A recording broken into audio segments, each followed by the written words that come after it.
നിലമ്പൂർ തേക്കുകൾക്ക് പേരുകേട്ട ഈ വനപ്രദേശം ഒരു കാലത്ത് മറ്റൊരു കാരണത്താലും ശ്രദ്ധേയമായിരുന്നു. പുഴകളുടെ അടിത്തട്ടിലും മലയ്ക്കുള്ളിലെ പാറകളിലും സ്വർണമുണ്ടെന്ന വിശ്വാസം നൂറ്റാണ്ടുകളായി ഇവിടെ നിലനിന്നിരുന്നു. സ്വാഗതം ഡീപ് ഡൈവിലേക്ക്.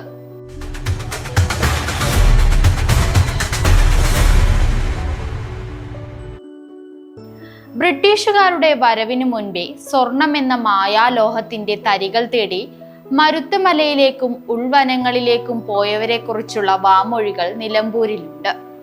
പണിയ വിഭാഗത്തിൽപ്പെട്ട ആദിവാസികളാണ് ആദ്യമായി ചാലിയാർ തീരത്ത് സ്വർണം അരിച്ചെടുത്തതെന്നാണ് ചരിത്രരേഖകൾ സൂചിപ്പിക്കുന്നത്. 1874 ബ്രിട്ടീഷ് ഭരണകാലത്ത് ആൽഫ ഗോൾഡ് മൈൻ എന്ന കമ്പനി മലബാർ മേഖലയിൽ ശാസ്ത്രീയമായി സ്വർണ്ണ ഖനനം ആരംഭിച്ചിരുന്നു. 1877 മുതൽ 1892 വരെ 40-ലധികം ബ്രിട്ടീഷ് കമ്പനികൾ വയനാട്, നിലമ്പൂർ, മരുത്തമല, മുണ്ടേരി, തമിഴ്നാട്ടിലെ ദേവാല എന്നിവിടങ്ങളിൽ സ്വർണം തേടിയെത്തിയിരുന്നു എന്നാണ് പറയപ്പെടുന്നത്. ഈ കാലഘട്ടം ചരിത്രത്തിൽ തന്നെ മലബാർ ഗോൾഡ് റഷ് എന്ന പേരിലാണ് അറിയപ്പെട്ടത്. എന്നാൽ ലാഭകരമായ രീതിയിൽ ഖനനം നടക്കാതെ വന്നതോടെ ബ്രിട്ടീഷുകാർ ഈ ഖനനം ഉപേക്ഷിച്ചു. പശ്ചിമഘട്ടത്തിന്റെ താഴ്വാരത്തിൽ സ്ഥിതി ചെയ്ത നിലമ്പൂരിന്റെ ഭൂമിശാസ്ത്ര പ്രത്യേകതയാണ് ഇവിടത്തെ സ്വർണ്ണ സാന്നിധ്യത്തിന് കാരണമെന്നും വിദഗ്ധർ വിലയിരുത്തുന്നുണ്ട്.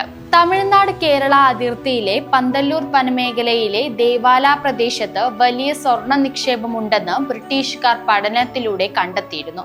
ഈ പ്രദേശങ്ങളോട് ചേർന്ന് കിടക്കുന്ന ഇളമ്പലരി മലനിരകളിൽ നിന്ന് ഉത്ഭവിച്ച് ചാലിയാറിലൂടെ സ്വർണ്ണത്തരികൾ താഴോട്ടൊഴുകി വന്നിരുന്നുവെന്നും ഇതാണ് ചാലിയാറിനെ സ്വർണ്ണ നദിയാക്കി മാറ്റിയതെന്നുമാണ് കരുതപ്പെടുന്നത്. സ്വാതന്ത്ര്യത്തിനു ശേഷം ജിയോളജിക്കൽ സർവേ ഓഫ് ഇന്ത്യയുടെ നിർദ്ദേശപ്രകാരം മരുത്തുമലയിൽ സ്വർണ്ണ നിക്ഷേപം ശാസ്ത്രീയമായി പരിശോധിക്കാനുള്ള നീക്കങ്ങൾ ഉണ്ടായിരുന്നു. 1994 മരുത്തുമലയുടെ പ്രദേശത്ത് ഖനന ശ്രമം നടത്തിയത്. കുഴൽക്കിണർ കുഴിക്കാൻ ഉപയോഗിക്കുന്ന വലിയ മിഷനുകൾ ഉപയോഗിച്ചാണ് കുഴികൾ ഉണ്ടാക്കിയിരുന്നത്. എന്നാൽ സ്വർണമുണ്ടെന്ന സൂചനകൾ ലഭിച്ചിരുന്നുവെങ്കിലും പരിസ്ഥിതിക്കുണ്ടാകാവുന്ന നാശവും ലാഭക്കുറവും പരിഗണിച്ച് ഖനനം അന്ന് അവസാനിപ്പിച്ചു. പിന്നീട് 2008 കേന്ദ്ര സർക്കാർ 1.77 കോടി രൂപ സ്വർണ്ണ ഖനന പഠനത്തിനായി അനുവദിച്ചിരുന്നെങ്കിലും വനം വകുപ്പിന്റെ അനുമതി ലഭിക്കാത്തതിനാൽ ആ പദ്ധതി നടപ്പിലായില്ല. എന്നാൽ സർക്കാർ ഈ പദ്ധതികൾ ഉപേക്ഷിച്ചെങ്കിലും സ്വർണത്തിനായുള്ള അന്വേഷണം പൂർണ്ണമായി അവസാനിച്ചിരുന്നില്ല. മരുത്തുപുഴയിലും ചാലിയാറിലും പുന്നപ്പുഴയിലും നാട്ടുകാർ പുഴയിലിറങ്ങി സ്വർണം അരിച്ചെടുക്കുന്ന രീതി തുടർന്നിരുന്നു.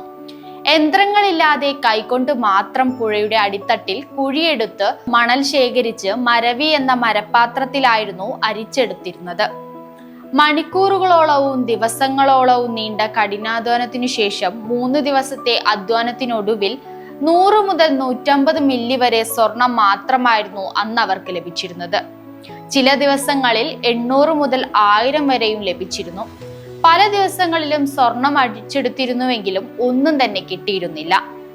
നിലമ്പൂരിലെ സ്വർണം ഒരിക്കലും പൂർണ്ണമായി കാണപ്പെട്ടതും പൂർണ്ണമായി നിഷേധിക്കപ്പെട്ടതുമായിരുന്നില്ല. ബ്രിട്ടീഷ് രേഖകളും സർക്കാർ സർവേകളും പുഴയിലെ തിളക്കവുമെല്ലാം ഒരേ സമയം ഒരു സംശയമാണ് ഉയർത്തിയിരുന്നത്. പുഴയിൽ ഇറങ്ങിയവരുടെ കൈകളിൽ ചെറിയ തിളക്കങ്ങൾ വന്നുപോയി. എന്നാൽ അത് ഒരിക്കലും ജീവിതം മാറ്റിമറിക്കുന്നതായിരുന്നില്ല. ഇന്നും നിലമ്പൂരിന്റെ ചില പുഴകളിൽ സ്വർണം ഒഴുകുന്നുണ്ടാവും. ചില രഹസ്യങ്ങൾ കണ്ടെത്താൻ വേണ്ടി മാത്രമല്ല, ചരിത്രമായി നിലനിൽക്കാൻ കൂടെയാണ്.